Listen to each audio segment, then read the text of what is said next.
Welcome aboard, all you wonderful groomers, pet stylists, and canine cosmetologists. You found the Traveling Groomers Podcast, where we discuss lessons learned from mobile and house call grooming. I'm one of your hosts, Chris Bear Anthony. Any moment now, we'll be joined by my co-host and friend, retired mobile groomer and educator extraordinaire, Mary Aquendo, and very likely a special guest to help us chat about all things grooming, grooming industry related, and just plain fun digressions that I will totally wrangle back to topic. Grab those travel mugs and climb aboard to see where today's topic will bring us. Let's roll. Okay, so welcome to another episode of the Traveling Groomers Podcast. All right. Hello. Yeah, a couple of tech issues. Of course, you guys don't see that because you just see this nice recording. But we have two guests today, and that would be Anjie Coates and Kate Klasen. So thank you very much for being here. Hi, everybody. All right. So, Chris, what episode number is this? Ladies and gentlemen, welcome aboard to episode number 212, recorded on May 24th, post-Teton show. And this will be airing not live, but it will be airing on May 31st. Okay, so I guess we're missing somebody here, Kate.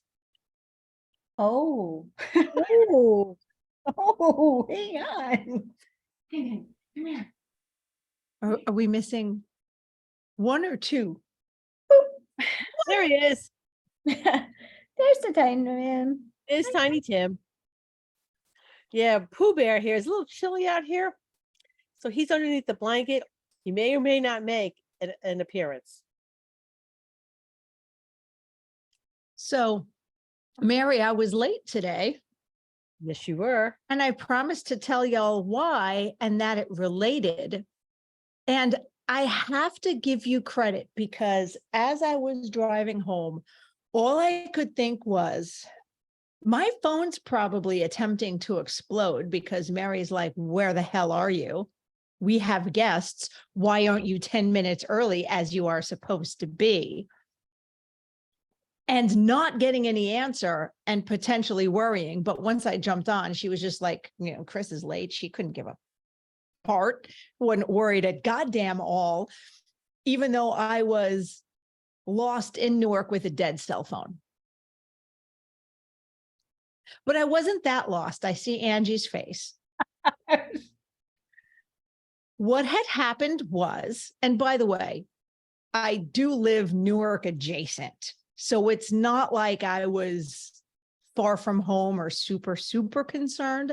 I was mostly concerned about being late because with the unpacking and with everything that went on yesterday, having a surprise security system installed at my house, which I'll go into because it also relates.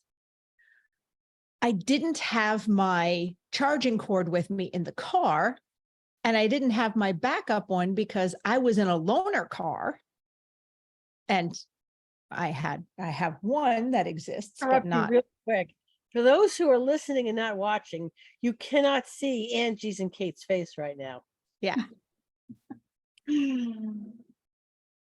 So go ahead. Continue, Chris. I was in a loaner car, which does not have things I'm used to in my car, such as a compass or a GPS. So that even when, because what happened was I was going home and there was a road closure. I made a turn to avoid it, and I just went in the wrong direction. Like I thought I could go back to where I was, and it just didn't happen. But when I'm in my car, I just pull up the map, right? Because I have a map and a compass and can get home. So I wound up on South Orange Ave, and I went, okay, I know this road. It doesn't matter which way I turn, because if I turn the wrong way, and yes, I have my car locked, that even though my phone is dead, and that stupid charging pad, by the way, works for shit in cars, which is what the loaner has. So I'm like, all right, I will either go in the wrong direction too far and realize I've hit Newark and turn around, or I'll be heading in the right direction and know how to get home. So I hit Newark and went, oops, time to turn around and go in the right direction and head home and try to get in here in time for 9 o'clock. Okay. Meanwhile, my phone is down a dead. little bit, okay. So first of all, I will give you that when you are in New Jersey, the roads, I don't know, were designed by somebody who probably has a drinking problem. Oh my God, yeah. Okay. And I love it. I love my state, but dude. So I went to my uncle's funeral, and I got off the correct exit about 14 times. So I had to keep going back on because none of the streets make sense. And it's ridiculous. It's ridiculous. I will fly over New Jersey any day of the week rather than actually drive through New Jersey. And sometimes, honestly, the GPS acts like it wants you dead. Like I've had, and this was a bit back in the day, GPS is a little better now. They told me to turn left someplace. I'm like, oh, I cannot and should not turn left here. I'm not going to do that because I'm going to die. So listen to your common sense over your GPS, but having a map in the car that moves with you is so helpful. And I so missed that. And I didn't even know it wasn't in my loaner car. Okay, so you've given Angie a headache. Yeah. Congratulations. But Question, what was Were- that? Yeah. were you working today? Yes. Okay. I'm going to suggest Mm-hmm. going forward Mm-hmm. that since your cell phone is basically an emergency tool. Yeah. That going forward, you are going to now carry a charging cord in your grooming kits. The charging cord from my grooming kit was the one I grabbed to take with me to make sure I had a cord so it didn't make it back in my grooming kit. So yes, you are correct. Today was just a cluster. All right, but do we Wait, know wait. how cheap charging cords are? What Okay, was that? How so cheap charging I've cords are? already. You wanted ordered- me to stop in Newark Okay, I have at already 8:30 at night and get out of my car. ordered for you a 3-pack of iPhone charging cords. They should be there in 2 days. There will be one cord that lives permanently inside your grooming kit. There will be another that lives permanently inside your car. The third one you can do whatever the hell you want with. But it live But those- permanently in her purse. Okay, that's fine. In my suitcase, permanently in my Okay, suitcase. that's 'cause fine. Wherever you put it, I don't care. But the one in the grooming kit is going to stay in the grooming kit from now infinitum. The one that goes in your car is never to be unplugged. It lives now in the car. And they will be lovely. And I know you have an iPhone because I airdropped you pictures when we were at Teton. So that's already done. Okay, I can't pretend that wasn't tongue marks. No. So, yeah. All right, and for context, for people who are just wondering what Chris just said, Oh yeah, that's out of context. That's real bad. and she still is not explaining it. No, I'm still okay. not explaining it. So because my husband doesn't know that I did have almonds and emergency food, he saw me run in at 9 o'clock. Go, oh my God, my phone's dead. They're probably freaked out. I'm jumping on Zoom. So he walks in, he comes in a couple minutes later and hands me a plate with a peeled orange, a big scoop of peanut butter, and a couple pieces of celery. And I ate most of it. But when I was going to grab another cord because something wasn't hooked up right, because I had to unhook everything to hook it back up at Teton. I was like, if the dog goes on the desk and licks the peanut butter, yell through the computer, like yell at her for me. So they were like, we didn't see her head, but the chair moved an awful lot. So I don't think your peanut butter's safe. And I was like, nah, I don't see massive tongue marks. It's fine. But then she got in my lap. I guess that extra like couple inches of my thigh got her into the plate, and that was definitively tongue marks. And then I just fed her the celery. Okay, listen, maybe we ought to take the first commercial break and then hit the topic of why we're actually here. Because poor Kate, she's just sitting there, it's like, why am I here? Oh, it relates because today we're talking about safety. We'll be right back. I've been swiveling for years now with my evolution shears, but I wasn't actually born with a pair of swivel shears in my hands. Check out our website and Facebook page for our library of how-to videos, or give me a shout for a personalized guide. Your hands will thank you. Don't forget, Traveling Groomers Podcast listeners get $10 off and free shipping with the code On The Road, all one word. What are you waiting for? Give them a try today. Okay, so let's say why we got Anjie and Kate here. Okay, so for the most part, the professional pet industry, pet grooming industry, is women dominated. Okay, and we need to be aware of our surroundings. And I'm just going to use an example down at the Teton show. So there was this creepy looking guy who was walking around, and we all noticed him noticing somebody else. Fortunately, she also noticed him. Okay. So the point being is, you know what, if she was not paying attention, could she have been in a bad situation?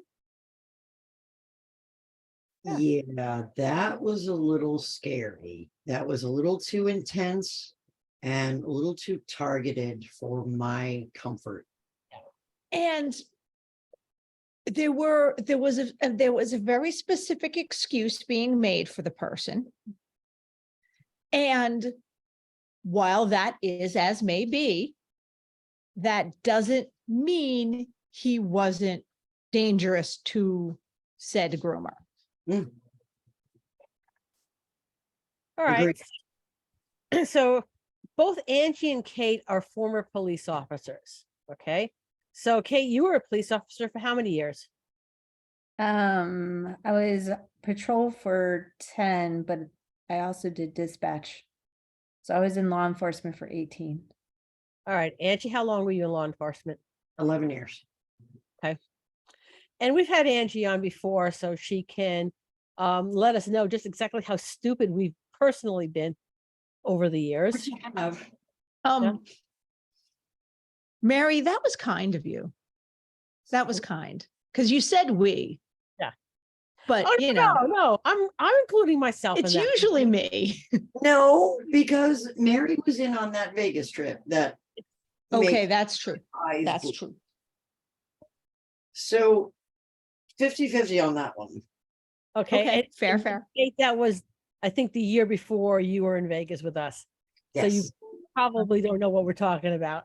No, I was like, I don't remember. So I do have a video of Kate on the strip. On the strip.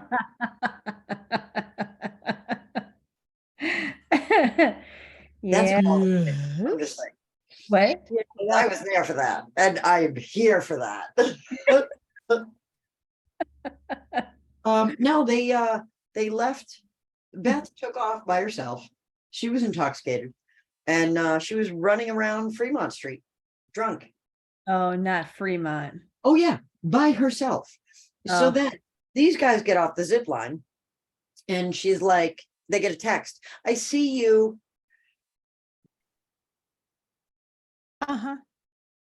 from Beth's phone. Is it creepy stalker guy? Because they're messaging her like, where are you? I see you.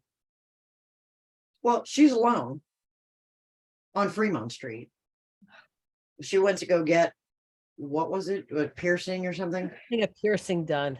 And it Okay. was on the second floor of one of the piercing places, right there on the strip where the zip line is. So no one thought to like call her to verify that this person that's texting is actually No, her. we did. No, She no, we wasn't did. picking up. Oh, that's it. She wouldn't pick up. And so they've got their friend out there texting, possibly her, alone on Fremont Street. What could possibly go wrong? What could possibly go wrong? Right, the face. All right, you for the audio listeners, you can't see Kate's face. It's the WTF face. So many. That's the same face I made. So the following year, I threatened to put flexi leads on everybody, so I would know where everybody was. On Fremont Street, yeah. What street? And probably nobody would bat an eye if I did that. No, not on Fremont Street. They would all be like, "Hey, that's a good idea." They'd be like That's handing me. you dollars because they would think it is part of the show. Yeah, they would just think it was some weird kink, and they'd be like, Or you could Yeah, you could- also do what Mindy did when she took her grandkids to Lego Fest. And she air tagged them. She Google tagged them. Well, Which hopefully their phones were charged. No, she put the air tags in their belts, Oh, gotcha. so it's like a little beacon. Yeah. Yeah. Because It's the little ones charged, don't have right? phones, they're too little. So she just beaconed them. She was like, "Those are going in your belts." Yep. That's done. Pull the she- shirt off, pull the shirt over a little bit. Nobody can see. There you go. Safety first. Yep. She air tagged the kids. Brilliant. And I was so proud of her for air tagging the kids because, you Now, know, isn't Mindy also retired police officer? yes, she is. Yes, she is. Yeah. We were Sunday night, last night of the show, we were sitting eating dinner with the All for Groomers group and Mindy and Kate and Tommy and Kemlin and Angie. And our waitress went to seat us and Tommy went, is our waitress a little, A little? No. A lot? Yeah. yes. Like a whole And- lot. Like And we all- realized a full half of the table were former law enforcement who were just like holding their heads, trying not to focus on the fact that our waitress was high as fuck. I don't even think that's enough of a description. Like it was more than that. Whatever is more than that, it's that. It Was was, because of that it set the alert tones for me. The rest Yeah. of I could not relax the rest of the dinner because now I'm looking at the full surrounding, because if this is what the waitress is able to do in this restaurant, what else is going on? And so it was like, I don't know. I mean, I know I had my sunglasses on, but I don't know if you could notice that there was no relaxation. And that's when no, you'll see I get very quiet and I just watch everything that's going on. I don't really engage in the conversation. I think I was talking directly at you at some point and you were just staring at somebody who'd come and gone from a door. You were just like, what? You're talking to me? No, because she was focused. Yeah. Because she's got that side of the table. I've got this side of the table. I'm watching where she's looking. So I'm looking in the other direction. And yeah, because you can't settle at that point. Because if this is the standard for the staff and she's that far off the rails, then it was obviously a townie eatery. So this is what's acceptable? Well, So- and if you saw where we were, that answer would be yes. Yes. Yes. That answer would be yes. And I'm fairly certain that. Did you notice that none of us had to use the restroom? Oh, I did. Oh, yeah. I mean, 'Cause- I went inside, I should say. Oh, you went inside. Yes, I did, because I Oh, wanted okay. to see what was going on inside the bar. Okay. I wasn't even going in there. I was like, really, I held it till the hotel because I I was like, wanted to know if it was a factor of, okay, it's now dark out. Should we be leaving like right Right. now? Right. And that's what I was, And the easiest way to gauge that is go inside. okay, so my take was I would not be shocked if there were deals going on inside.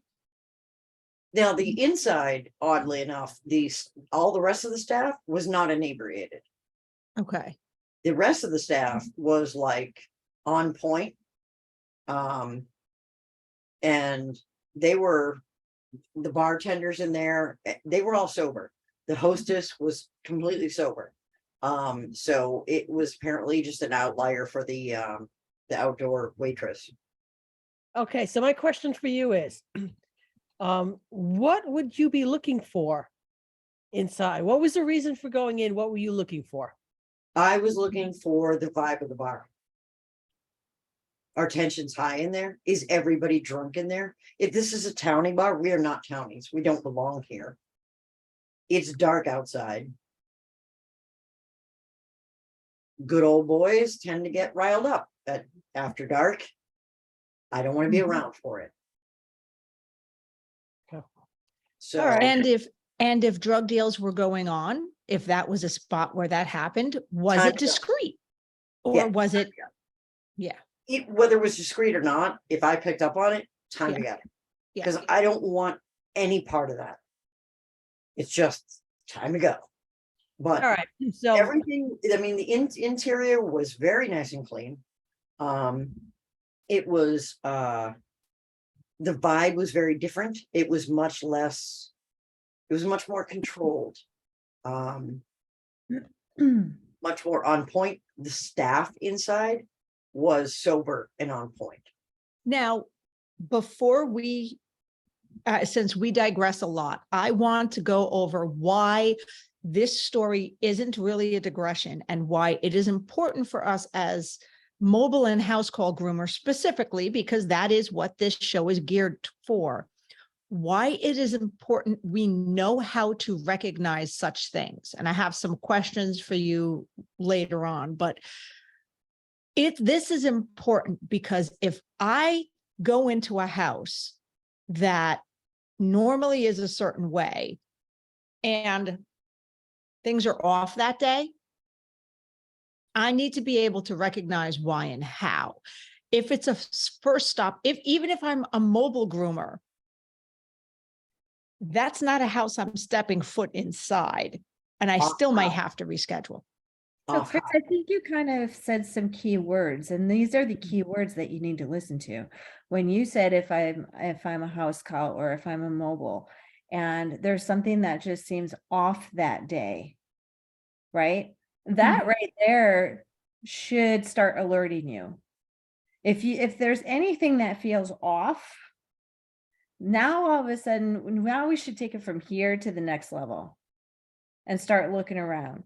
So you kind of just answered your own question while you were describing it without even realizing it. And I think that's where Angie and I are coming from, is to be able to take that and stop and recognize that.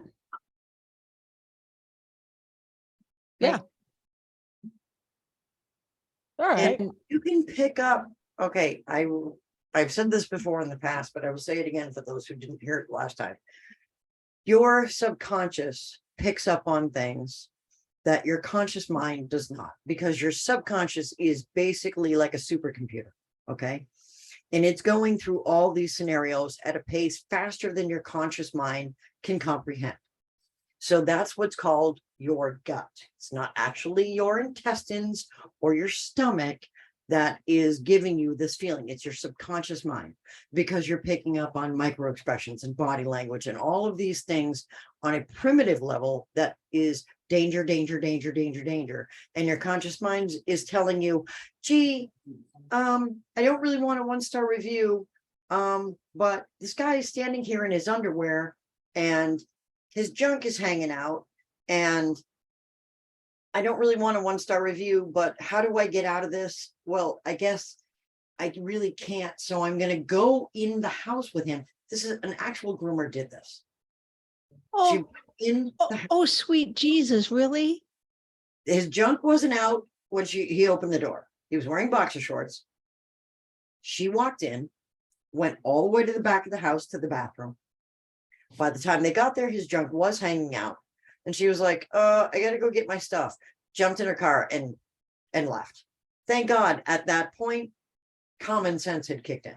However, it should have kicked in before she even got in that door. So here's the thing. So let's just say she would have gotten a 1-star review over that. Okay. This is where you answer those 1-star reviews to make it really clear that you do not go into houses, all right, where it's not where they're making you feel it's inappropriate. All right. So Yeah. you're fully dressed for that appointment. The man had his penis out. Technically, That's sexual assault. that's at least lewd and lascivious at a bare minimum. Chris. Why don't we take our next commercial break so I can just edit out the sounds of all that giggle ball. This giggle ball is happening. I love being a house call groomer, but I hate doing laundry or worrying about asking my clients for fresh towels. Raypet has solved those problems for me with the Wet Pet disposable towel, taking up much less space than traditional cotton towels and easy to wring out and reuse. These super soft, comfy, absorbent towels eliminate any cross-contamination concerns between pets. And now their new smaller washcloth size can even help those sensitive eye areas. Great for cleaning out wrinkles gently and thoroughly. Need to keep water bowls for your clients on hand that are easy to disinfect, but hate all the room traditional clanky metal bowls take up? Or just have a very active pet? Their collapsible silicone bowl comes with an aluminum D-ring hook that can be attached to your pet's leash or anywhere else in your van for easy storage. You can get one by itself or in their handy travel kit, along with a set of 3 tick removers and 1 small wet pet towel. So stop by their website to check it out, raypet.net, and tell them the Traveling Groomer sent you. Okay. So,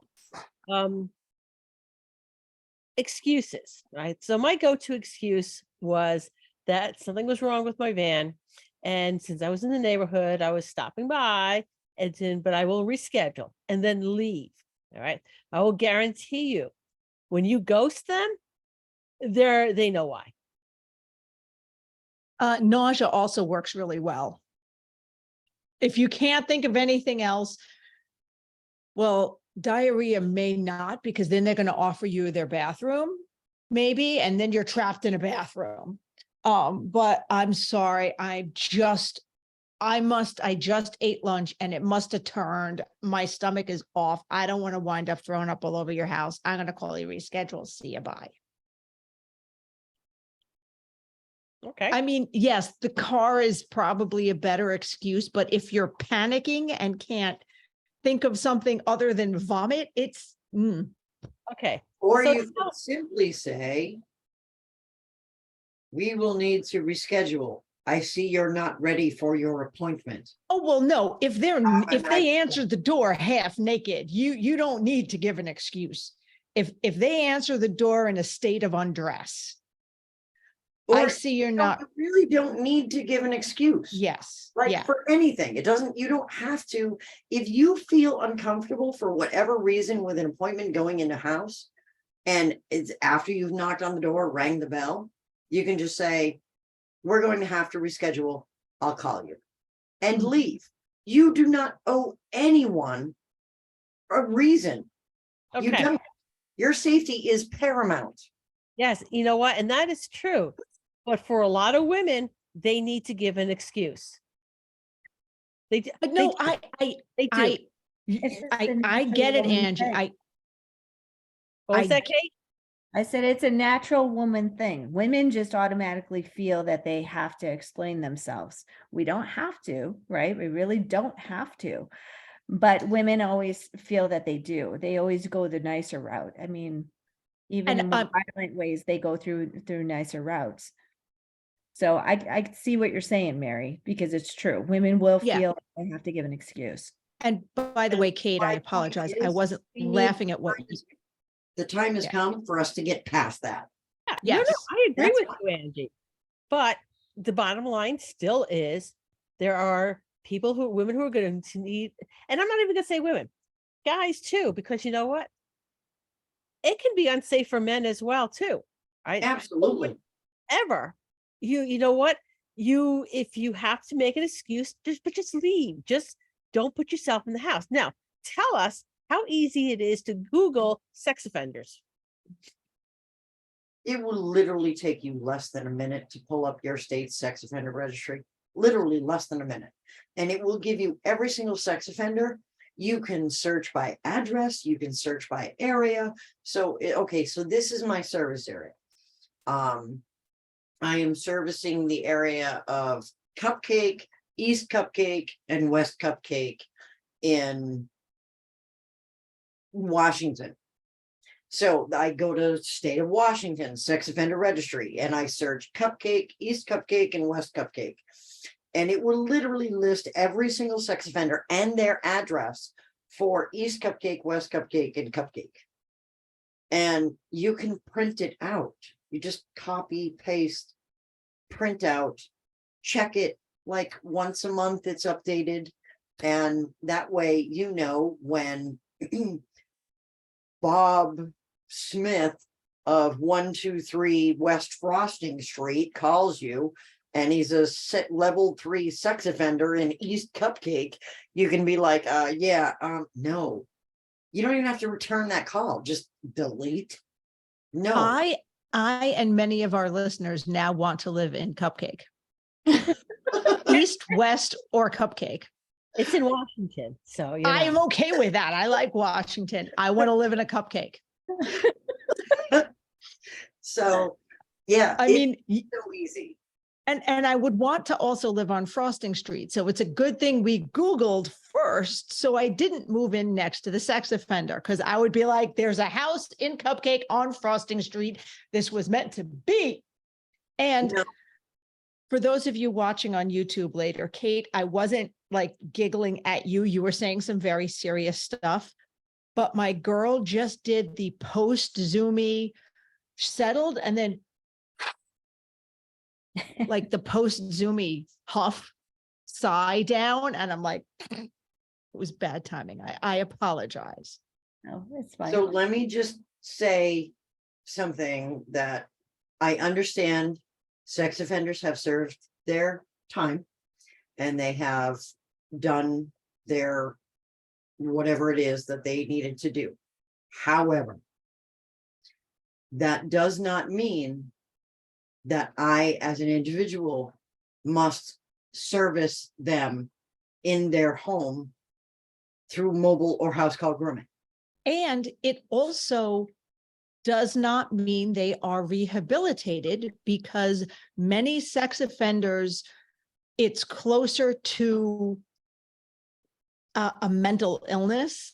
I'm not excusing it, but I'm saying if all they have done is been punished punitively and they've not treated the issues in their brain that make them do what they do or attracted to who they are attracted to, which is skeevy and not legal and skeevy. They could have served their time. And I'm still not, as a woman, going to go in and put myself in that situation. Sorry. Not sorry. Okay. Okay. So a lot of us have animals with us. I never did. All right. But I know a lot of groomers that have their dogs with them. And I find dogs to be an excellent judge character for the most part. Right. Well, dogs have a sense of smell and pheromones, and that's the other aspect. It's of the subconscious that the subconscious will pick up is the fact that we do give off pheromones when we're in fight or flight, or if we're in a stressful situation. Our emotion actually gives off a pheromone. So this is why a lot of times the dogs are going to be able to pick up on that where we won't, or sometimes we actually do pick up on it, not realizing that we do, which is what gives you that, you know what, I can't quite put my finger on it, but just something's not right. It's a matter of reading that body language, like Angie said, but there's more to it than that. It's the physiological aspects that we don't even really pay attention to. So there's a lot of things that are in the air, and whether people want to say it's just an energy, it's just a feeling, it's a gut feeling, it's the hair on the back of my neck, all of that stuff is legitimate because physiologically we're acting on our surroundings that we just we don't pay attention to that, where dogs have that ability to be able to pay attention to that a little bit stronger. I So- also wanted to add real quick that the recidivism rate for the high risk sex offenders is almost 1/3 within 15 years. Yeah, Okay. sadly, yeah. All right. So, okay. Moving it along. How do we protect ourselves? All right. So we're not paying attention to our gut, whatever. We're now in a bad situation. All right. How do we protect ourselves? I think there's plenty of tools out there to protect yourself, but your major protection is for you to be aware of your surroundings. And there's a lot of aspects to that, but you know, when I did the emergency preparedness class over the weekend, you know, I simulated a fire drill, and the first question I asked everybody was, what's your location? And I didn't have anybody that was able to answer that. I mean, not even the name of the hotel. That's stuff that we need to be aware of. If there's anything that we need to be aware of, it's what's your location? That's a really, really good point. And that was driven home to me one day as I'm driving down Long Mountain Road, and it was very aptly named Long Mountain Road. Okay. So I'm up in the mountains, and it was a bad winter. There's like only thing basically keeping me on the road was that the snowbanks were like 4 or 5 feet high. And I said to myself as a joke, oh man, if I go off the side of the road here, they're not going to find my van till the spring. And then it was, oh crap.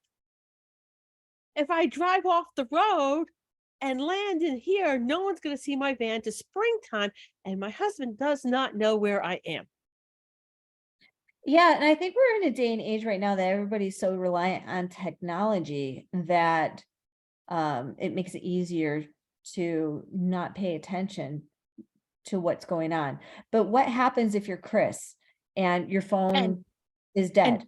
Believe it or not, I did yell at myself several times because I'm like, okay, while it's getting dark and cloudy and I can see nothing to indicate direction, I should have had an idea.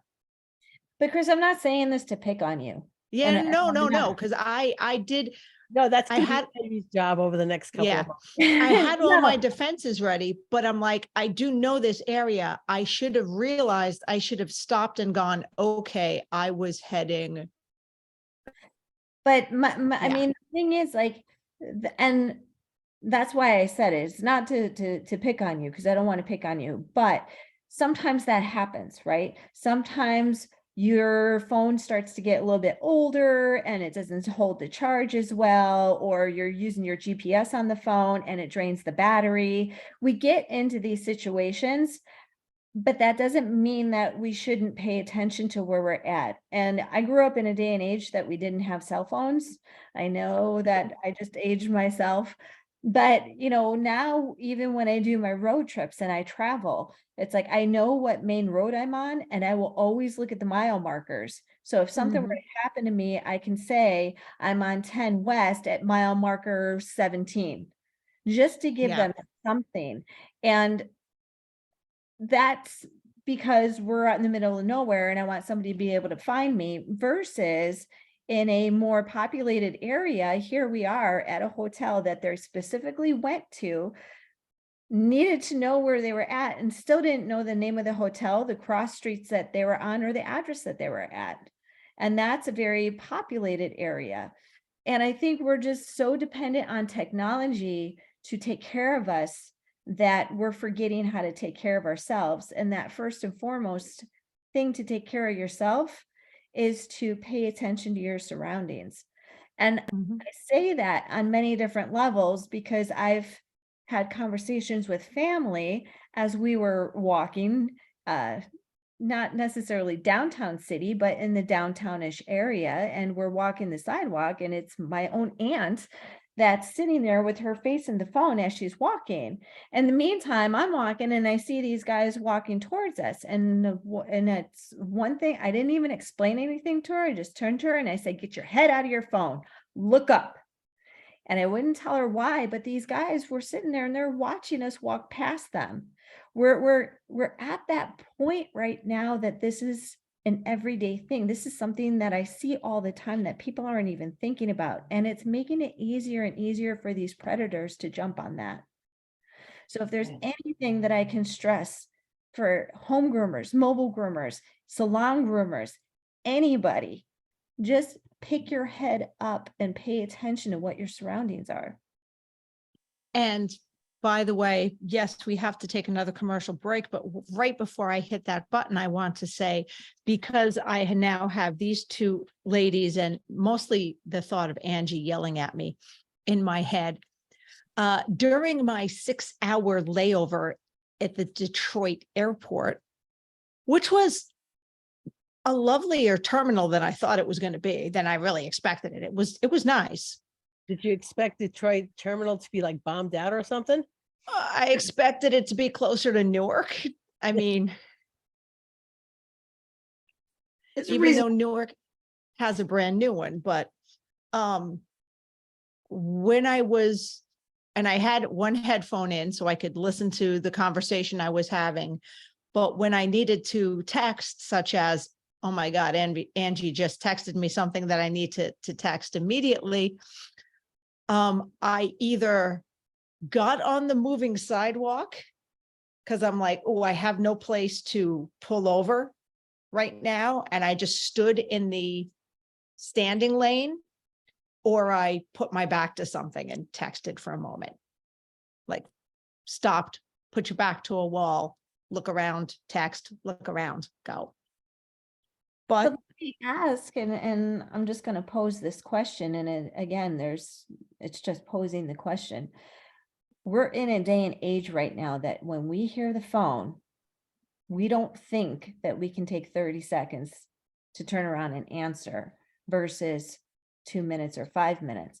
So the text coming in, was it that important that it couldn't wait until you were somewhere that was a little bit more secure, not in the middle of a moving walkway or in the middle of a busy throughway, but could it have waited until you could have been somewhere more secure? like And about well, I'm I was, Chris, because I don't even need that no, answer. no, that's fine. I And just want to pose I'd- that thought process because I think there's many people out there that would be doing the same thing. We hear that phone and right away we want to get to it. And all of a sudden, everything else around us is kind of blurry, like the background on my Zoom here. And so I just want to point that out. I just want to pose the question to everybody out there. Do you Yeah. have to answer the phone when you hear that text ring? And I think the only reason it happened so fast was because I had headphones in. It was out and in my hand. So I was I'm already going, I shouldn't be walking around with my cell phone in my hand. It's out in my hand. So I'm being like hyper focused on everything around me because it's out and in my hand. And So it's I like, keep going it's- back and forth with this because you said you had your earphones in. Well, when you have your earphones in, it muffles the sounds around you. It's one of the senses that you have to detect your Yes. world. Right. So how can I hear clearly somebody walking up behind had- me? I have my I ear. had one headphone in. Right, but that's still one less Yeah. that you're listening to. See, I can go on and on, right? And the reason that I say this stuff is because of the fact that I just see it so much and I see it Yeah. all the time.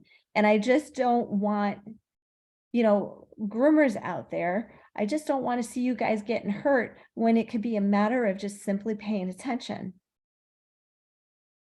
And then when I had my headphones out, it was too noisy and awful. But commercial. Commercial.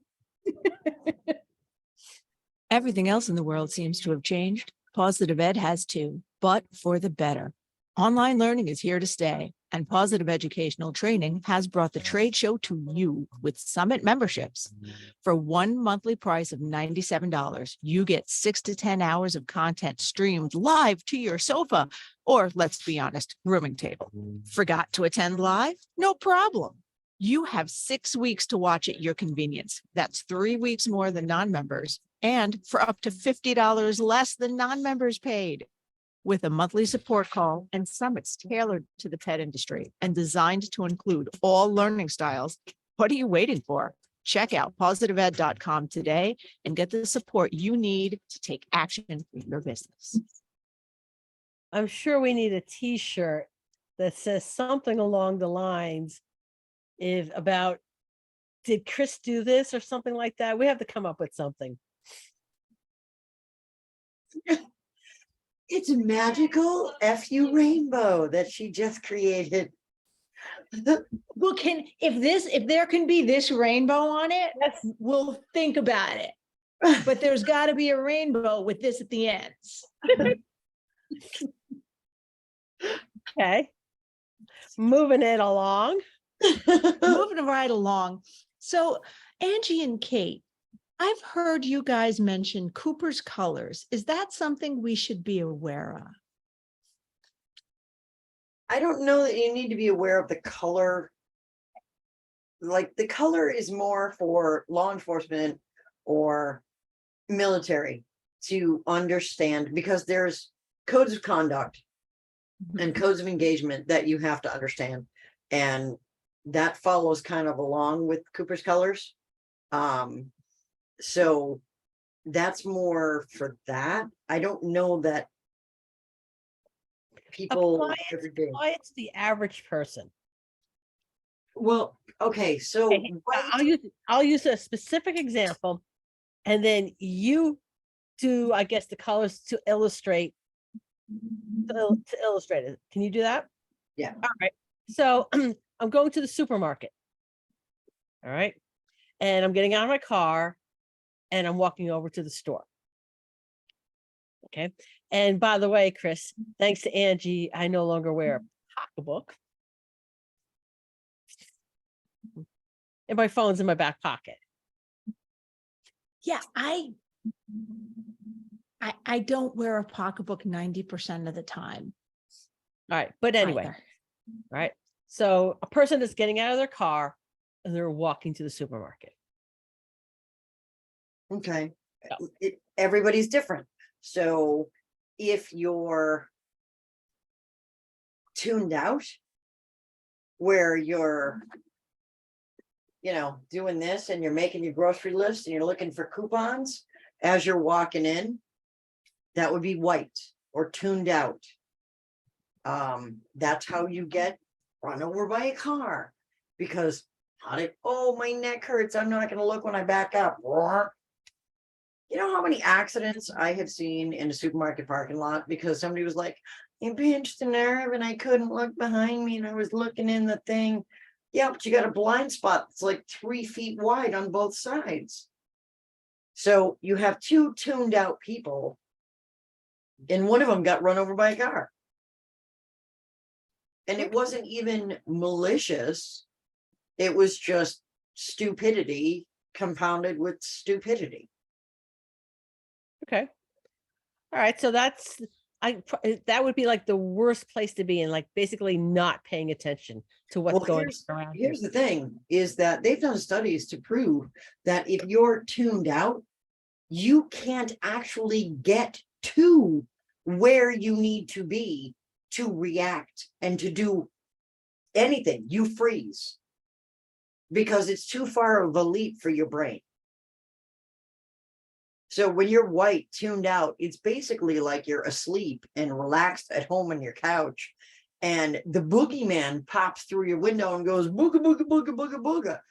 you are not going to be able to do anything about that because you're and you're just going to be like, oh my God, the boogeyman just jumped through my window. What the what? So that's tuned out. You can't actually get into active mode from being tuned out. So It's- being tuned out is appropriate when you're home.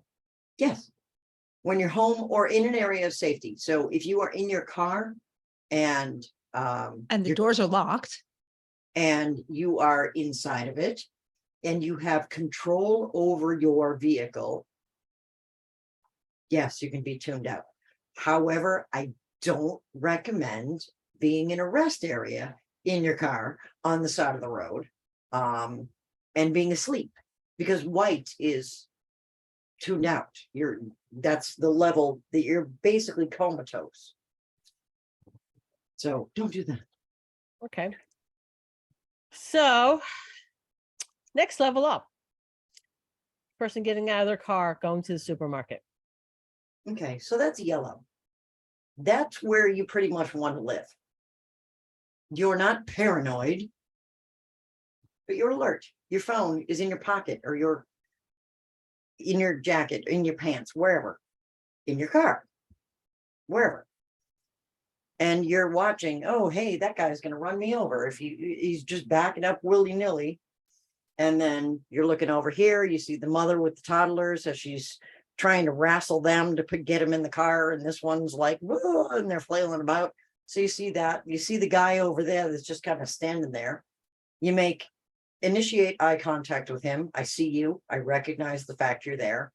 I am not inviting you into my space. So I'm removing my eye contact and I'm moving forward. But I see you and I'm letting you know that I am not prey. And I continue on. And then, you're watching the little old lady move her cart over to her car. And she doesn't really have control over it. So it might get away from her and might run over your foot. But you hop to the side and you help her out. There you go. And then you go into the supermarket. Okay. What's the next color up? Orange. All right, so it's orange. Kate, you want to jump in? No, go for it. Yeah, she's doing a real good job. All right. So orange is a heightened state of awareness. So something feels off.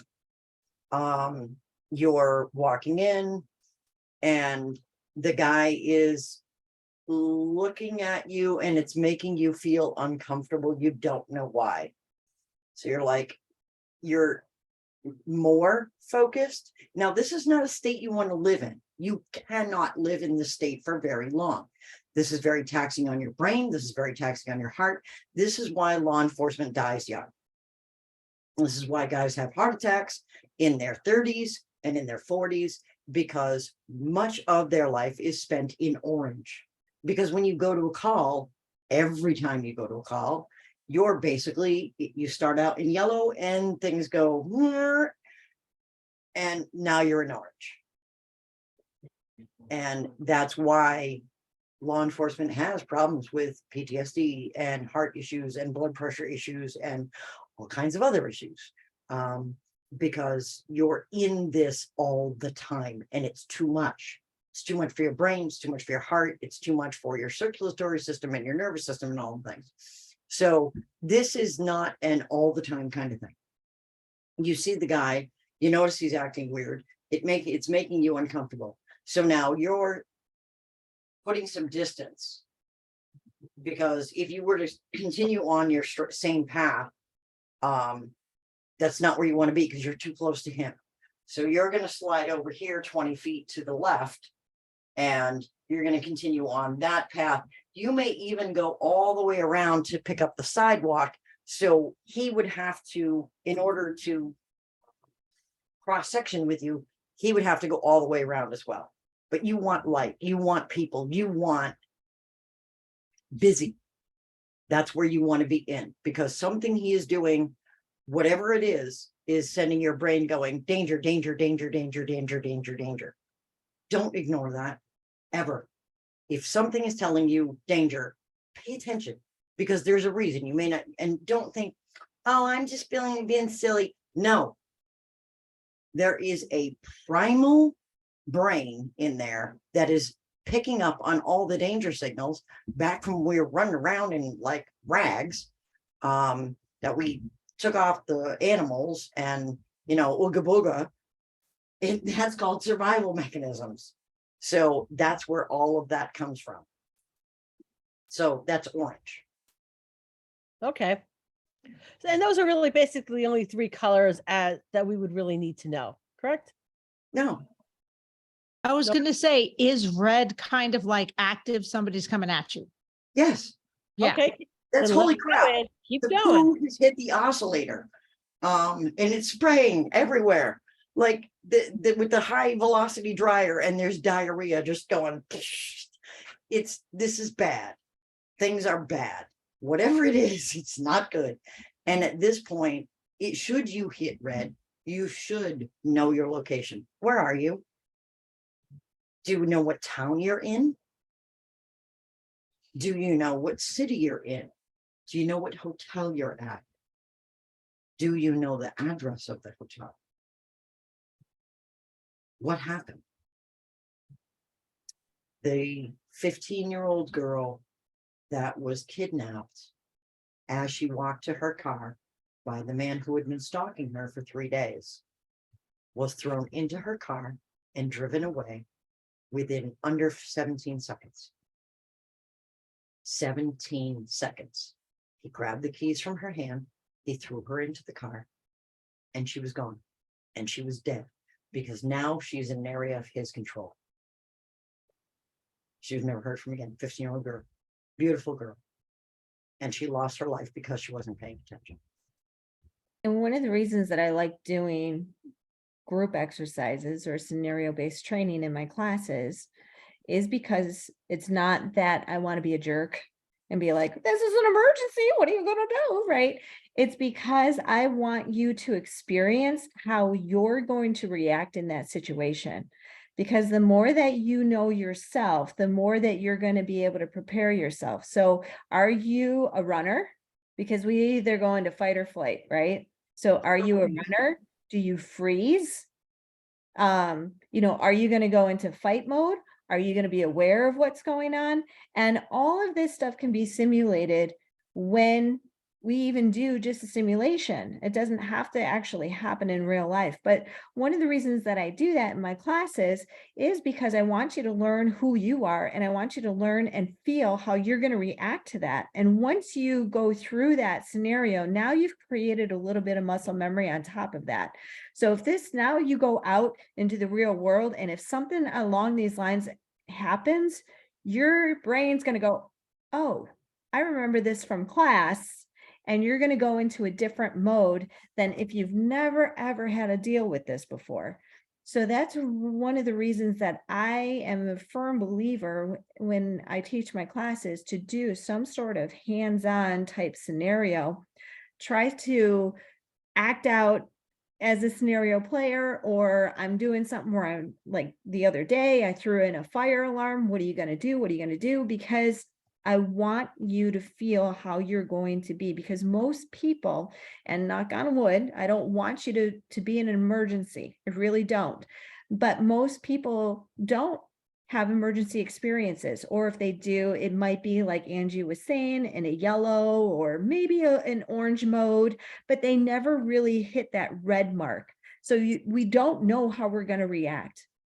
So this is where I try to get you into that red mark as much as I can, so you know and understand how your body's going to react to that. The coolest thing was when Kate was teaching her class at Teton, and she was yelling, fire, fire, fire. I was in the main area, and some people stood up, other people didn't stand up.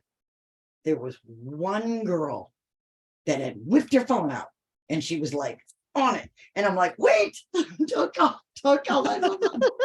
Wait, this is Kate's class. This is emergency preparedness class. Do not call 911. Everything's fine. The building is not on fire. This is simply a drill. Everything is fine. And so, but in that moment, it was very interesting to see how some people were just looking around like, huh? Other people were like on their feet, like, what's going on? And then that one girl, she was like, I called him right now. And it's like, wait. And I see, know, which is so funny because it's like, don't get out of the building. Get on the phone. Get on the Yeah. phone first. This is what I'm talking about. Technology has really skewed our sense of perceptions and skewed our senses overall, that learning how to deal with the emergency, being prepared for this, being mentally prepared for it, going through it is even more important nowadays, because technology is made us shut down a lot of senses in a sense.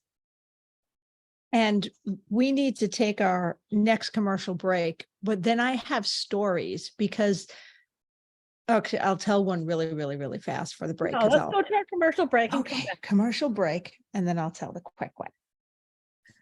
And speaking of continuing education, because we either were or will be, join the Andis world-class education team each month for live interactive virtual classes. You'll learn new and trending styles, as well as tips and tricks from some of the best groomers in the industry. Whether you're looking for basic skills, trending styles, advanced techniques, or even just ways to spark your creativity, the new Andis grooming education site is your source for finding what you need to create your way for success. Try new techniques, learn from the pros, and grow your confidence today at andis.com/groomer education. Traveling Groomer Podcast listeners, hey, that's you, can get 25% off your first course today with the code VEGROOMING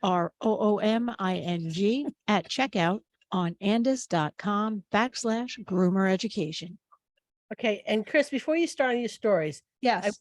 talk to Angie and Kate, because this is such an important topic. I know they are working on a program for trade shows and such. So do you want to tell us a little bit about that? Yeah. We just stare at each other. What? Yes, I haven't been retired all that long. I just hit my 8-year mark. So it's not like I've been out of law enforcement for 20 some odd years. It's been less than 10.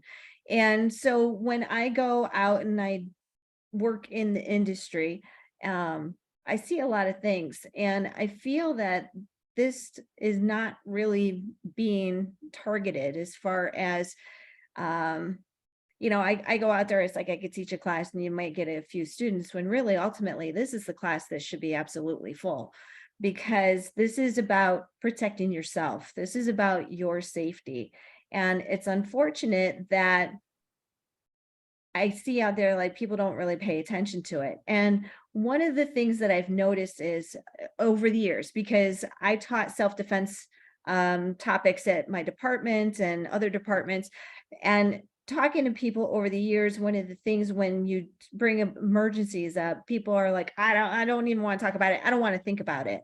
Well, we don't want to think about it because emergencies equates to fear and equates to bad things for a lot of people in their mindset. When what I'm trying to do is tell people it only equates to that because you're not prepared. When you're prepared and you have the information, you are giving yourself the power to be empowered in that moment, because now you know what to do. And if you don't think that you're going to kick in and you're going to do what you learn, this is where creating that muscle memory steps into play too. Because I can tell you from personal hand experience that stuff that they made us practice in the academy, when I went on the street, your adrenaline kicks in and your body starts going into action, and you don't realize, at least I didn't at the time until after the fact, my body did everything that I trained for before my mind caught up to it. There was actually a shooting in LA where police officers, they were trained on the range to pick up their brass. And they had an active shooter situation. And those officers were picking up the brass off the road because your training is working before your brain is. And they realized in that moment, that's got to stop. We got to stop having these guys pick up the brass when they're on the range until the end.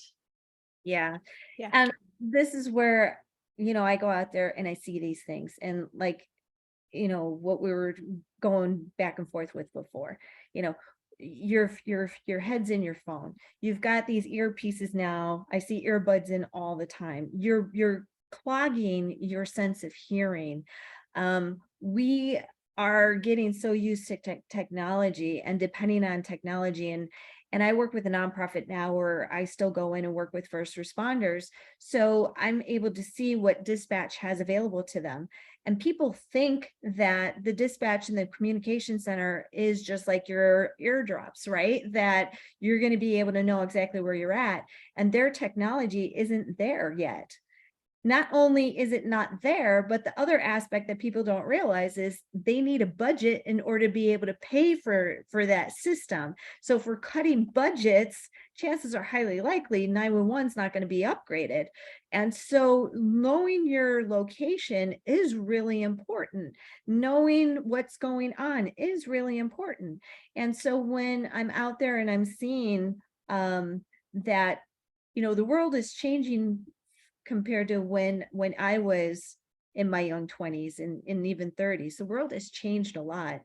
The thing is, our safety concerns aren't changing with it.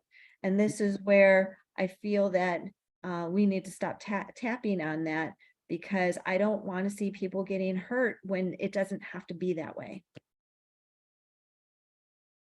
Solid points. All right, anything to add, Angie?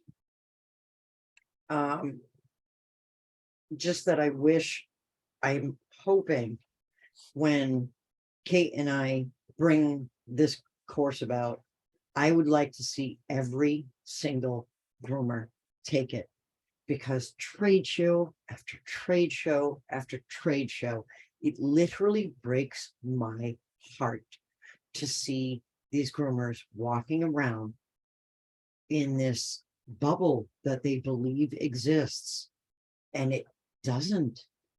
There is no bubble of security. There just isn't.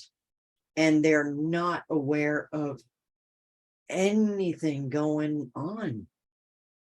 And I'm shocked every trade show. I'm like, okay, but I've done some podcasts and so we've reached some people and hopefully it's better. And it doesn't get better. But it's not going to get better. And this is where hopefully we can reach more people. It's not getting better because nobody's talking about it. Yeah. And we need to talk about it. This discussion needs to be had, and this discussion might be a little bit scary and it might be uncomfortable, but it needs to be held and it needs to be had. And we need to talk about this, even though it's the hard stuff. Groomers need to understand, and they need to know, and they need to be aware, and they need to be knowledgeable and educated and secure in their ability to be situationally aware. They And I need just to want have to the make a point, power. is that I've already invited both of them to put that program up on Positive Ed. And why don't you say that again, Kate? Because it got run over. We're doing this because we want to give you the power. You need to have the power to be empowered to know what to do in that moment. So this isn't scary. This is giving you power. We're turning you into She-Ras, so nobody can hurt you. Yes. Groomer badasses, one and all.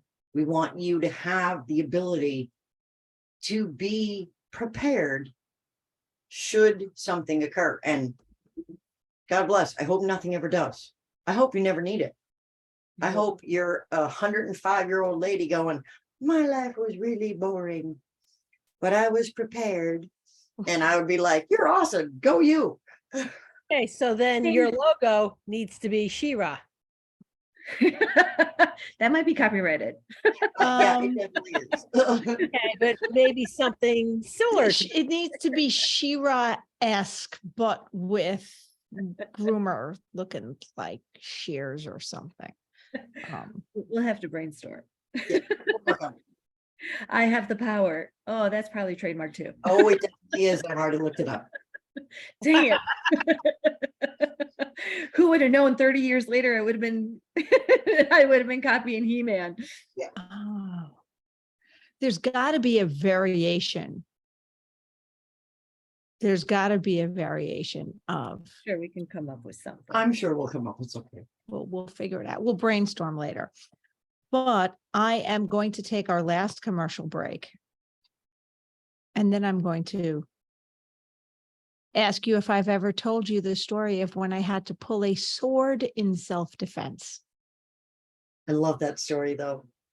That is one of my favorites.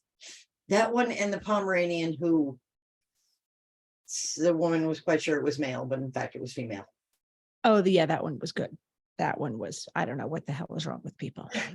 Those two, top two favorites. Hanvey engineering isn't just for mobile groomers. I have loved my Hanvey equipment for years before I even thought of getting a mobile van, and I wouldn't want to groom without my bathing beauty and hair vac. With every piece of equipment in their van and outside of it, having its own QR code linked to troubleshooting tips and fixes, these low maintenance workhorses turn potential roadblocks into mere speed bumps. Check them out yourself at hanvey.com. So now I'm running through different stories I know I've told with these colors in mind. For example, I have a bad habit of running towards issues, like the situation in, and this is a situation that could happen in any grooming shop and did, where I got attacked by the flying cat. And I ran towards the other groomer to help. And there were 3 of us working that day. I think it was 3 groomers and a bather. So it was one groomer who was with the cat and made a few of what we know now are mistakes, but things happen. Live and learn. Live and learn, you know, and me running towards to help because that's what I do for that somebody, you know, needs help. And the other groomer who literally put her fists in her hair and paced the salon.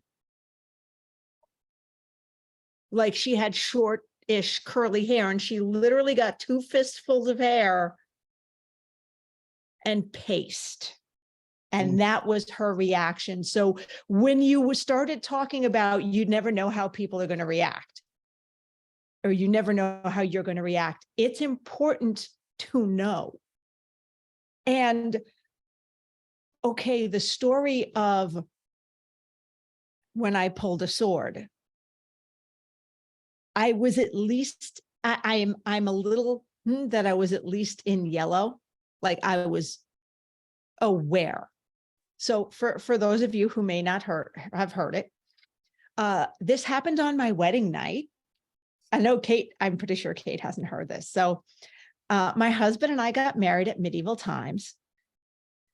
And I had this gorgeous gown, like it had a hoop skirt and angel sleeves, like it was a big dress. My husband had worn like tights and a doublet, and he'd had a sword. So we'd gone directly from the venue to where we were spending a couple of days of honeymoon, and we were broke kids. And my friend was a travel agent at the time. One of my bridesmaids was like, oh, there's this great hotel. It's got like themed rooms. I'll set you up in a room. You know, okay, spoiler alert, it wasn't that fancy. It was on Route 17 or something, all right, in Paramus, for those of you who know Jersey. So don't get your hopes up on how awesome this hotel was. It was like, not. But, you know, we were kids and it was a hotel. It was our wedding night, so things were gonna. Anyway, so we get there and it's late and we're exhausted and the day has been stressful. And I just non-romantically want to go to sleep. So I was driving, and by the way, still in said humongous dress. So I was driving and we pull in and I let Cam out. I stop at the front and I say, go to the front desk and get us checked in. And he's like, are you sure? I feel like I should be with you. I'm like, no, it's all fine. go to the front desk, get us checked in. And I notice as he's going in, and I'm driving now because there's no parking right in front, I have to drive on the side of the building to find parking. So being a hotel in Paramus on Route 17, there was a bar attached to it. And I saw 3 guys coming out of the bar. And I was like, okay, I was in yellow. I'm like, okay, I'm aware. And I park and I get out of the car just as they turned the corner around the side. And that's when, because I was noticing them, I noticed exactly how drunk they were, partially because one of them started screaming, not screaming, but yelling, catcalling at me, some of the most obscene things I have ever heard in my life. And y'all have heard me on this podcast. So if I kind of put it out of my head, you know it had to be bad. Like the things he was going to do to me. As I'm in this huge, clearly to me, wedding gown, like gown ball. I took the hoop skirt off because I had to drive. And now I'm already out of the car. I'm not getting back in the car at any kind of speed with this dress. And I'm afraid to say anything because I know with the mouth on me, if I engage, it's only going to escalate the situation. So, but I do know that there is a sword in the trunk of my car because my husband carried a sword at the wedding because, you know, it was medieval times. It's like as one does. So the guy in the middle who was clearly trying to show off for his other just as drunk friends is approaching. They're back a little ways. And I'm like, okay, I just got to get to the trunk. So he's getting closer. I open the trunk, I draw it and just point it at him. I don't say a word. I just pointed at angel sleeves with those big white, sword. I felt like Lady of the Lake, avenging angel, kind of just pointed at him. He levitated backwards, like his hands went up. He jumped backwards and went, "Bitch got a sword." I swear to God, here's where I know I'm lucky because it probably still could have gone bad, except his friends started laughing like I'm sure they were pissing themselves, laughing that I fucking pulled a sword because no one expects the Spanish Inquisition. Yep. I go from pointing it to him and I just point it away, like directing him where to go. And they follow where I am pointing, like they just keep going. And he starts yelling obscene things at me again as he's walking away from a safe distance, getting away from the crazy bitch with the sword. And the 3 of them are just leaving because they want no part of whatever the hell is going on over here. So I wait until they leave because I'm not turning my back. I'm not putting the sword down. I'm waiting till they're gone. I then grab our luggage. By the way, when you're 20 and broke and have just gotten married, your luggage is plastic bags. So I've got plastic bags in one hand, the sheathed sword in the other hand, and I fly into the front, and I must look like I still want to stab someone with that sword because the front desk person almost passes out. And Cam's like, "What happened? Oh my God, what happened?" So I told them what happened. The front desk person is slowly recovering because color drained also from their face. But at least I went from yellow to orange to, would that be red, Angie? Or would that just be a, dark orange? I'd say there was an orange. You took action that needed to be taken, Yeah. but no one was injured and Yeah. So everything not turned out fully okay. red. So there was no physical confrontation. Okay.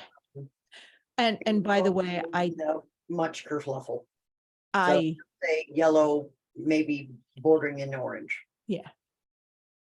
And yes, I was a member of the SCA, or worked with some SCA people briefly in college, and I did fence, and I was in that medieval thing and at Drew. And yes, I did know how to use that sword should it have come to it. However, I'm glad it didn't, because there were still 3 of them. Yep. And numbers are a thing. Numbers are a thing.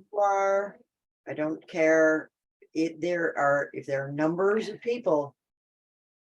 There is no one I know. I don't care if you're The Rock.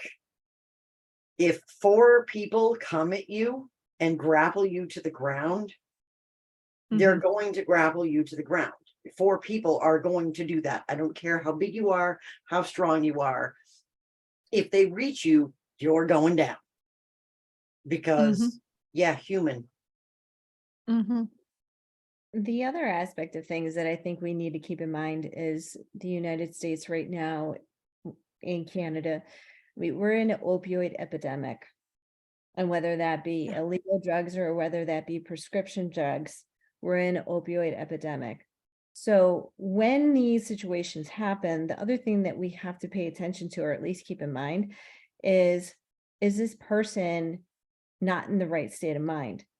And even if it's a prescription, I mean, if they're high on an opioid, I don't think people realize the amount of strength, because you got to remember that opioid blocks pain, right? That's why they're on the opioid to begin with, because it blocks pain. So that turns them kind of superhuman, because they're not going to feel, if you were to go after them, with your sword, depending on that situation, even something like that, they might not be able to feel that, right? And they're going to fight through that. And so this is one of the other things that, we're going to pay attention to in our class, and try to give you guys more awareness of that, because we are in this epidemic to the point that Narcan is now no longer needed by prescription, that you can get it over the counter, because they recommend that you have it in the household if you're on any type of prescription drug. So if this is the case, so we're walking around with people that are high. We're walking around with people that have absolutely no pain receptors. And, one of the things that I hear even from my clients all the time is, people are so cranky nowadays. People are this, and you're seeing more road rage. You're seeing more verbal fights in parking lots. You're seeing a lot more that's going on out there. At what point do you want to engage, or what is the best situation to do in that situation? Because we have to, I would say, almost assume at this point that you're dealing with somebody that may be high, whether that's prescribed or not. We're dealing with somebody that's not in the right state of mind. So that adds to it as well. So, and the reason that you made me think of that, Chris, is because you said these guys were drunk. Drunk is, don't get me wrong. I've dealt with enough drunk people to know that it goes one way or the other, sometimes just as fast in the same conversation. Yeah. But we're in a totally different age now. So we're in an age of technology. We're not paying attention. We're in an age of an opioid epidemic across this country. We have so many factors that we're playing with here that safety really, really is a concern. Yeah. And that was over 20 years ago. So I didn't even have a cell phone on me. No, that wasn't even a thing then. That wasn't, Yeah. I mean, 20 years ago, it was, you maybe had a pager. Maybe, but that's not helping you right then. So, Oh God, I remember pagers. really? So cool. Oh, yeah. You It was were really like, cool until you were getting calls at 2:00 in the morning and your whole nightstand was going brr, brr, brr. And it's like, Okay. oh, you got to come into work now. Oh, great. Because I get off at 11. It's 2. Really? So the mom's secret with the pagers. I love the pagers. I was just after my time when my kids had pagers. Right. So I got them I got the phone with the readout on the phone, the ones that used to be up on the wall. Okay. Yeah. So I would call the pager and leave like a dummy message so that my kids would, of course, run to the phone to retrieve their message. And guess what? I had their code for their phone right there in the readout. I always knew exactly what they were doing, where they were going, and what their plans were. That's awesome. Yeah. My daughter, I think my middle one was so pissed off when I finally told her that.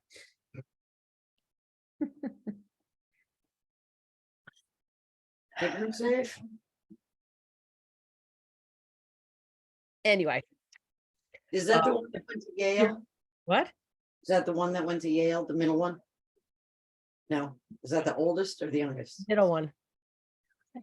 The Yeah. one that's a groomer. Which one went to Yale? The oldest? Oh, the youngest. The youngest? Okay. Okay. All right. So I'm pretty sure we're over our hour. Yeah. Hmm. My I alarm's will. supposed to go off in about 2 minutes because one of my dogs needs insulin. I will tell you the story of the nightmare that happened in front of me at the airport later. Actually, I'll tell you real quick now because it was a personal nightmare. I actually witnessed a woman's dress getting caught in the bottom of the escalator. Ooh. Oh, no. And I ran over and I went, oh, because I couldn't get, because there was a guy behind her, like pulling it. And she was like kind of laughing, like, and this is a personal Your undersquares.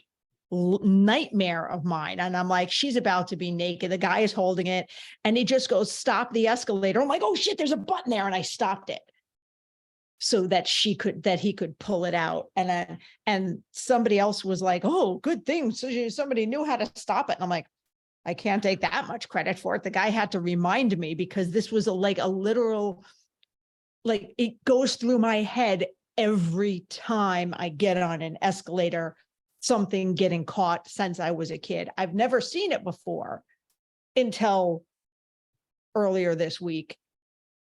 So I was literally watching a nightmare of mine play out in front of me. And I still ran toward it going, yeah. But you had a good solid reaction. You helped them. So she didn't end up in an airport in her undersquares. No. And it's a good thing because she was not wearing a bra. So it would have been in her panties. Her dress got a little ripped at the bottom. And it was clearly long enough that she could cut off an inch and rehem and be fine. Okay, so Angie and Kate, thank you so much for taking time out of your day to be here. We appreciate it. Thanks for having us. Thank you. Thank you. All right, guys. We need to do this again because you guys need to keep us updated on that program, and safe travels. Well, that was fun, but now it's time to head home. We hope you enjoyed listening as much as we enjoyed chatting with you. If there are any topics you'd like us to discuss or guests you want to see join us on this crazy road trip of ours, let us know in the Traveling Groomers Facebook page. Don't forget to thank our sponsors. And see you next week, guys. Safe travels.